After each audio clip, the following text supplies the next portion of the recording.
Good evening, everybody. I want to begin by thanking the people of Washington, D.C. for hosting us, especially for putting up with more than 50 motorcades. And I will make one promise to the people of this city: I will not hold another one of these summits in another 6 years. I want to thank everyone who participated in our meetings, more than 50 leaders from every region of the world and key international organizations. As at our previous summits, we didn't just come here to talk, but we came here to act. I know that the very technical nature of nuclear security doesn't always make for flashy headlines, but over the past 6 years, we have made significant, meaningful progress in securing the world's nuclear materials so that it never falls into the hands of terrorists. And I want to take a few moments to step back and lay out exactly what we have accomplished. Together, we have removed the world's most deadly materials from nuclear facilities around the world. With Japan's announcement today, we've now removed or secured all the highly enriched uranium and plutonium from more than 50 facilities in 30 countries, more than 3.8 tons, which is more than enough to create 150 nuclear weapons. That's material that will never fall into the hands of terrorists. 14 nations and Taiwan, countries as diverse as Argentina and Chile to Libya and Turkey to Serbia and Vietnam, have now rid themselves entirely of highly enriched uranium and plutonium. In particular, I want to point out again that successfully removing all of Ukraine's highly enriched uranium 4 years ago meant that the very difficult situation in Ukraine over the past 2 years was not made even more dangerous by the presence of these materials. As of today, South America, an entire continent, is completely free of these dangerous materials. When Poland completes its removal this year, Central Europe will be free of them as well. When Indonesia completes its work this year, so will all of Southeast Asia. In other words, as terrorists and criminal gangs and arms merchants look around for deadly ingredients for a nuclear device, vast regions of the world are now off limits, and that is a remarkable achievement. We've made important progress in the United States as well. In addition to new steps I announced this morning, we've improved nuclear security and training. We've consolidated nuclear materials at fewer facilities, eliminated some 138 tons of our surplus highly enriched uranium, which would be enough for 5,500 nuclear weapons. Working with Russia, we're on track to eliminate enough Russian highly enriched uranium for about 20,000 nuclear weapons, which we are converting to electricity here in the United States. More specifically, as a result of these summits, every single one of the more than 50 nations represented here have taken concrete steps to enhance security at their nuclear facilities and storage sites, and that includes improved physical security, stronger regulations, abiding by international guidelines, greater transparency, and that includes international peer reviews. 15 new centers have been created around the world to promote nuclear security technologies and training to share best practices. And as part of our work today, we agreed to keep strengthening our nuclear facilities' defenses against cyber attacks. We've bolstered international efforts to disrupt nuclear smuggling. The Proliferation Security Initiative has grown to more than 100 nations, including regular exercises to improve our collective ability to interdict shipments. The United States and 36 partner countries have worked to install radiation detection equipment at more than 300 international border crossings, airports, and ports, and we are developing new mobile detection systems as well. And finally, as I noted this morning, we've strengthened the treaties and international partnerships that are a foundation for so many of our efforts. So again, we have made significant progress, and everyone involved in this work, especially our teams who have worked tirelessly for years, can take enormous pride in our achievements. Nevertheless, as I said earlier, our work is by no means finished. There's still a great deal of nuclear and radioactive material around the world that needs to be secured. Global stocks of plutonium are growing. Nuclear arsenals are expanding in some countries with more small tactical nuclear weapons, which could be at greater risk of theft. And as a consequence, one of the central goals of this summit was how do we build on the work that has been done so that we have an international architecture that can continue the efforts, even though this is the last formal Leaders Summit. So even as this is the last of those leader-level summits, today we agreed to maintain a strong architecture, including through the United Nations, the International Atomic Energy Agency, and Interpol, to carry on this work and to provide the resources and technical support that is needed to continue this mission. And we are creating a new nuclear security contact group, senior-level experts from more than 30 of our countries who will meet regularly to preserve the networks of cooperation we've built, to institutionalize this work, and to keep driving progress for years to come. At our session on ISIL this afternoon, there was widespread agreement that defeating terrorist groups like ISIL requires more information sharing. Everybody understands the urgency in the wake of what's happened in Brussels and Turkey, Pakistan, and so many other countries around the world. As a consequence, our Director of National Intelligence, Jim Clapper, is continuing to engage with intelligence leaders from a number of our European partners on deepening our cooperation. And today I invited all the nations represented at this summit to join a broader discussion among our intelligence and security services on how we can improve information sharing within and among our nations to prevent all manner of terrorist attacks, especially those that might involve weapons of mass destruction. In closing, I just want to say that preventing nuclear terrorism is one part of the broader agenda that I outlined 7 years ago in Prague, stopping the spread of nuclear weapons and seeking a world without them. In recent days, there's been no shortage of analysis on whether we've achieved our vision, and I'm the first to acknowledge the great deal of work that remains, from negotiating further reductions with Russia to dealing with North Korea's nuclear program. As I indicated in Prague, realizing our vision will not happen quickly, and it perhaps will not happen in my lifetime. But we've begun. The United States and Russian nuclear arsenals are on track to be the lowest that they have been in 6 decades. I've reduced the number and role of nuclear weapons in our nuclear security strategy. In a historic deal, we've prevented the spread of nuclear weapons to Iran. An international fuel bank is being built to promote civil nuclear cooperation. So I'm extremely proud of our record across the board, and we're going to keep pushing forward wherever we can, as I hope future administrations do, to bring us closer to the day when these nuclear dangers no longer hang over the heads of our children and our grandchildren. With that, let me take a few questions, and I'm going to start with Roberta Rampton of Reuters. Thank you. I want to ask about Iran. And 3 weeks ago, Iran's supreme leader complained that his country has not been getting actual business deals since the nuclear agreement. And non-U.S. companies are saying that it's very hard or sometimes impossible to do much business with Iran without, at some point, accessing the U.S. financial system to do U.S. dollar-denominated transactions. So my question is, are you considering allowing such transactions? And if so, is that not a betrayal of your assurances that most U.S. sanctions would stay in place? That's not actually the approach that we're taking. Let me say broadly that so long as Iran is carrying out its end of the bargain, we think it's important for the world community to carry out our end of the bargain.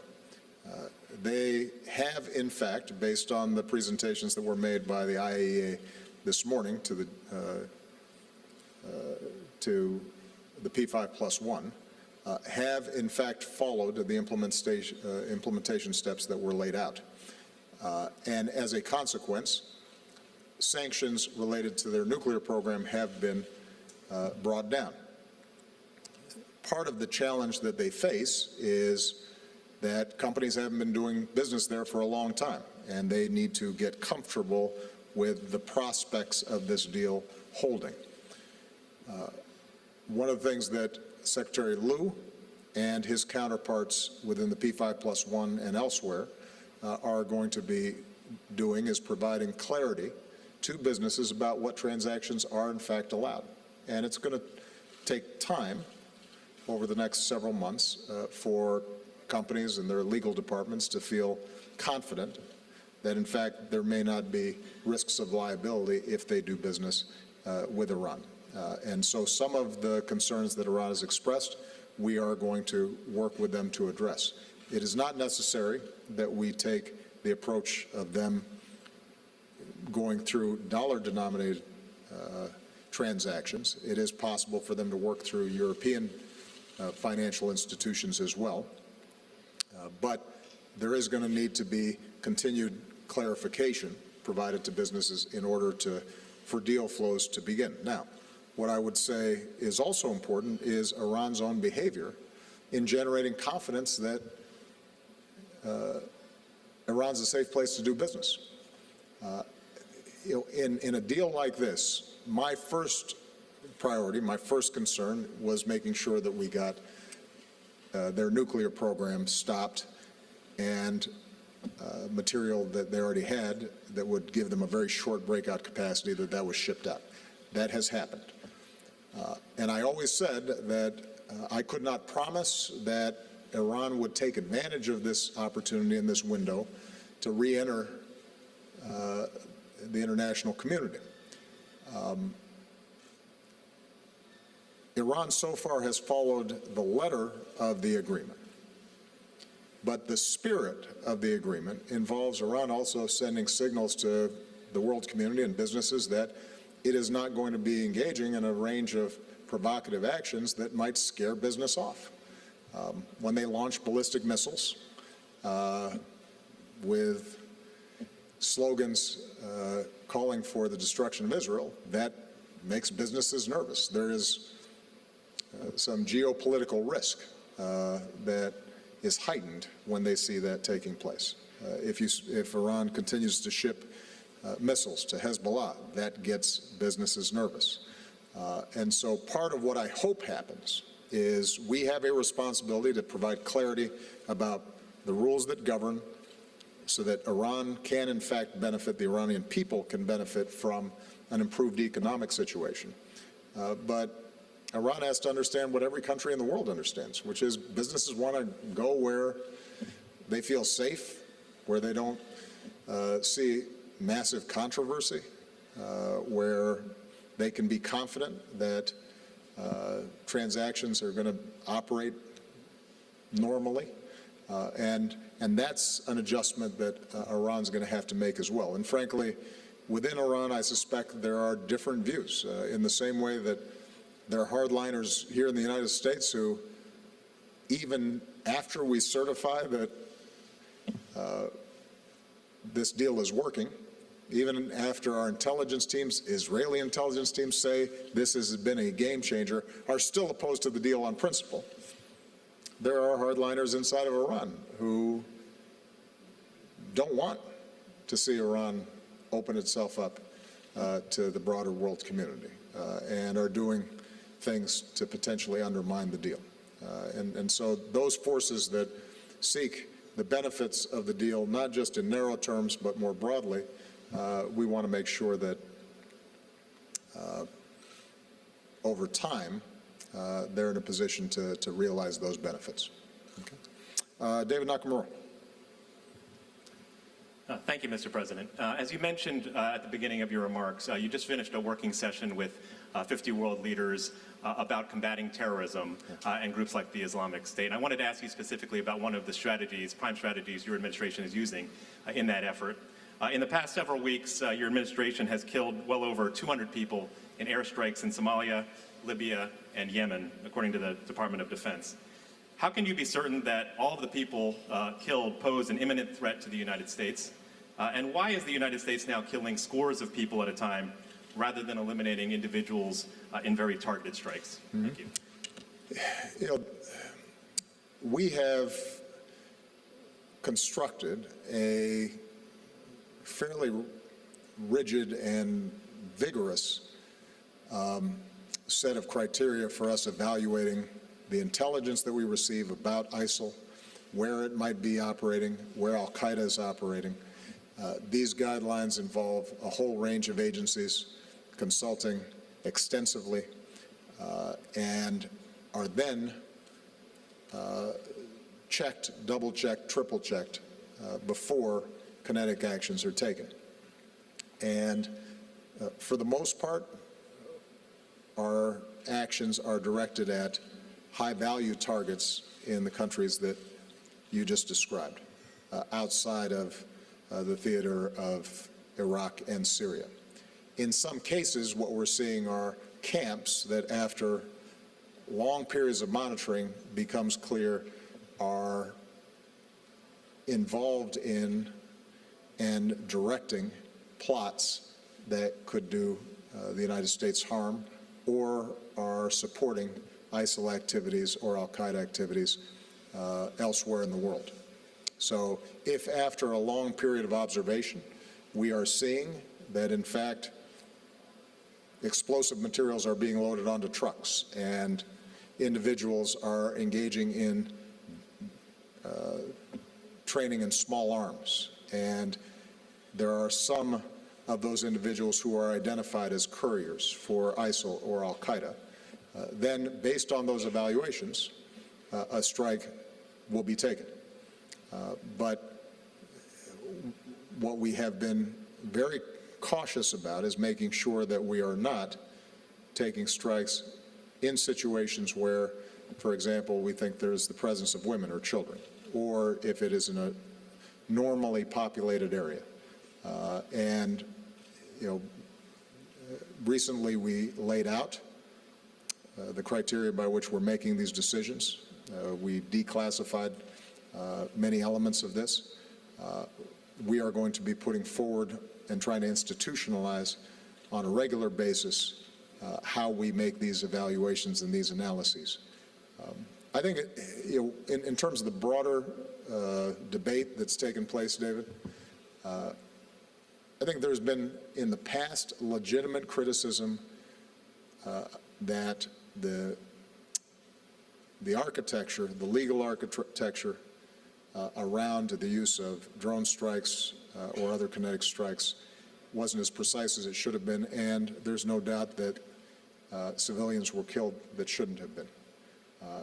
I think that over the last several years, we have worked very hard to avoid and prevent those kinds of tragedies from taking place. In situations of war, you know, we have to take responsibility when we're not acting appropriately, or where we've just made mistakes, even with the best of intentions. And that's what we're going to continue to try to do. And what I can say with great confidence is that our operating procedures are as rigorous as they have ever been, and that there is a constant evaluation of precisely what we do. Carol Lee. Thank you, Mr. President. You've spent 7 years now working on nonproliferation issues, and you said in your opening remarks that you hope the future administrations do the same and make it a priority. This week, one of the Republican frontrunner to replace you said that perhaps South Korea and Japan should have nuclear weapons and wouldn't rule out using nuclear weapons in Europe. Did that come up at this summit? And just generally, what message does it send when a major party candidate is articulating such a reversal in U.S. foreign policy? And also, who did you vote for in the Democratic primary?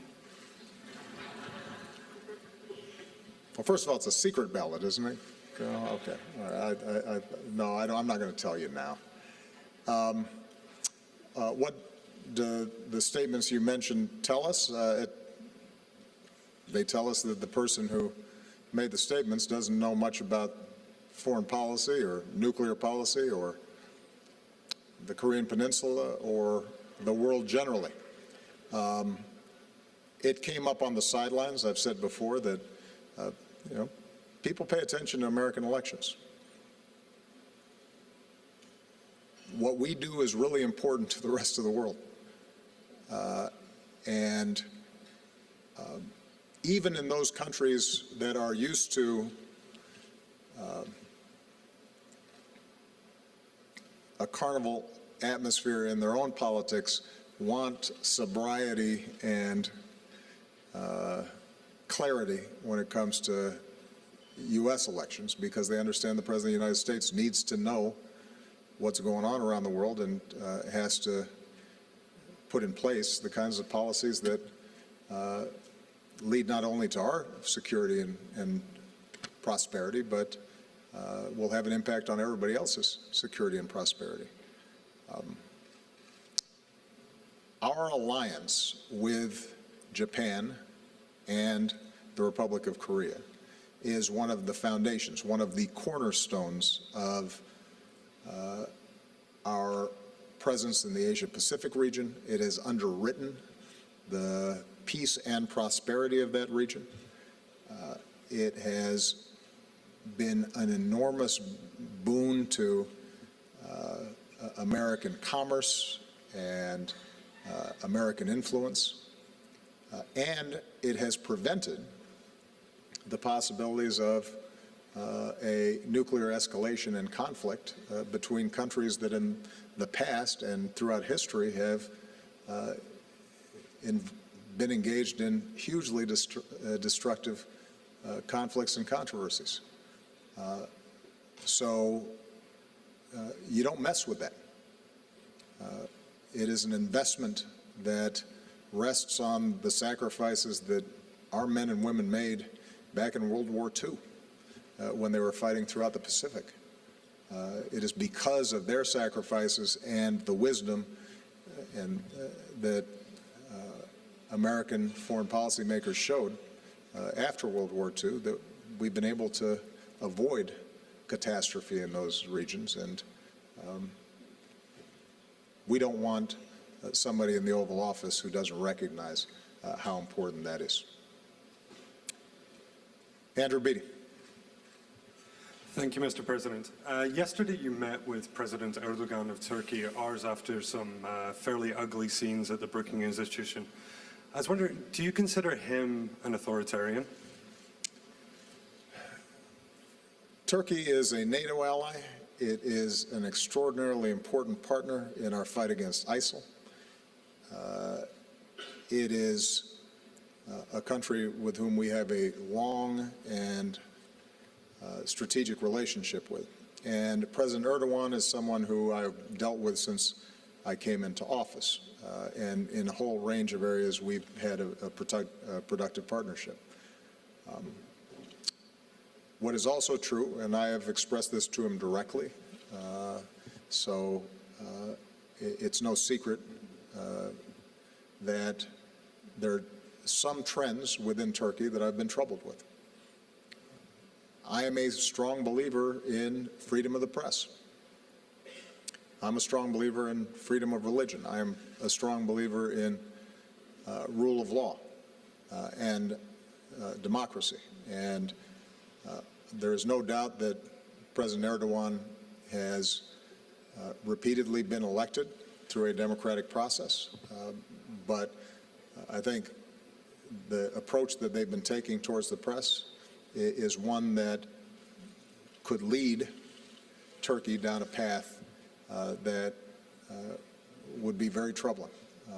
And we are going to continue to advise them and I've said to President Erdogan, remind him that he came into office with a promise of democracy, and Turkey has historically been a country in which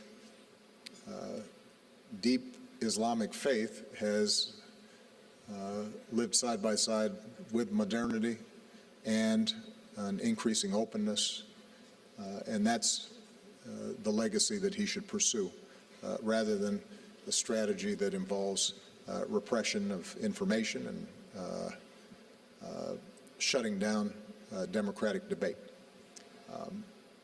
Having said that, I want to emphasize the degree to which their cooperation has been critical on a whole range of international and regional issues, and will continue to be.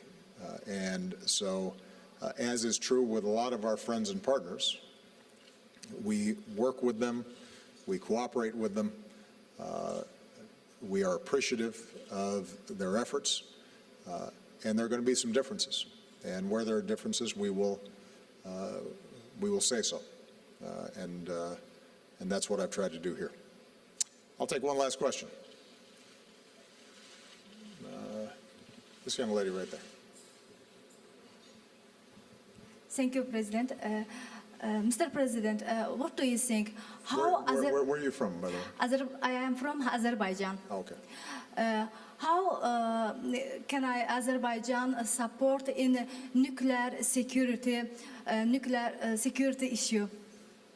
Well, Azerbaijan, like many countries that participated, have already taken a number of steps, and each country has put forward a national action plan.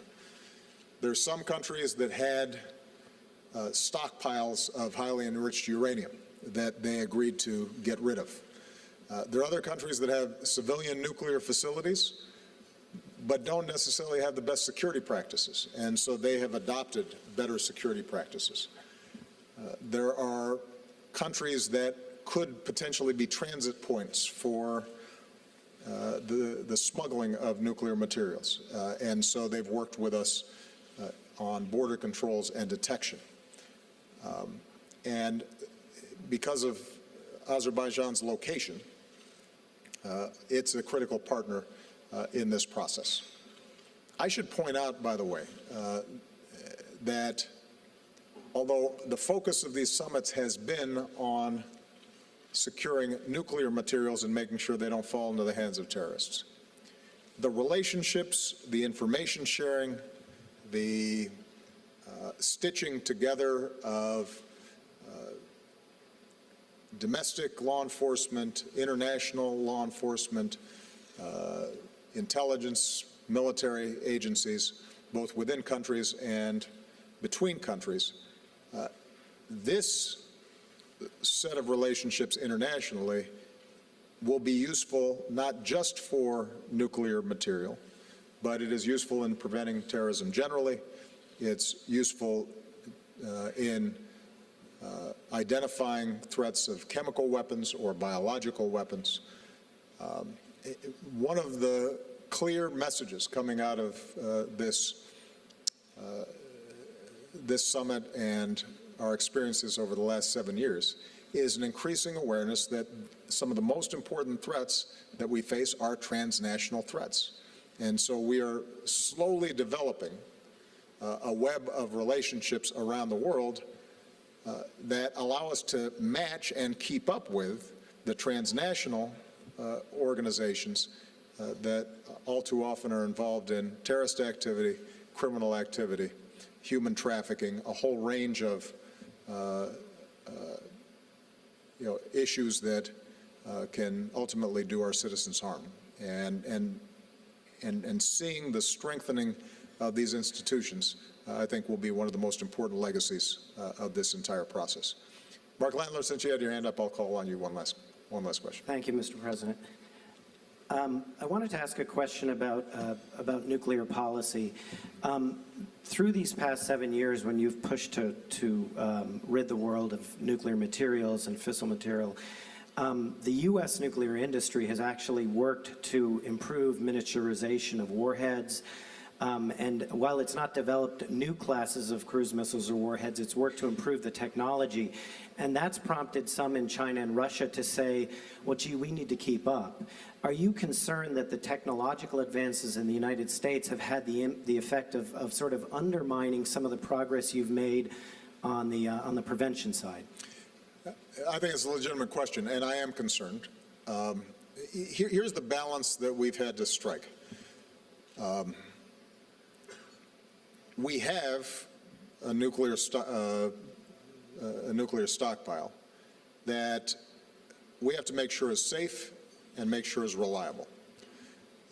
And after the START treaty, the START 2 treaty that we entered into with Russia, we have brought down significantly the number of weapons that are active. But we also have to make sure that they're up to date, that their command and control systems that might have been developed a while ago are up to snuff, given all the technology that has changed since that time. and we have to make sure that our deterrence continues to work. And so even as we've brought down the number of weapons that we have, I've wanted to make sure that what we do retain functions, that it is not subject to a cyber intrusion, that there's sufficient confidence in the system that we don't create destabilizing activity. My preference would be to bring down further our nuclear arsenal. And after we completed START 2, I approached the Russians, our team approached the Russians, in terms of looking at a next phase for arms reductions. Because Mr. Putin came into power or returned to his office as president, and because of the vision that he's been pursuing of emphasizing military might over development inside of Russia and diversifying the economy, we have not seen the kind of progress that I would have hoped for with Russia. The good news is that the possibilities of progress remain. We are abiding by START 2. We're seeing implementation.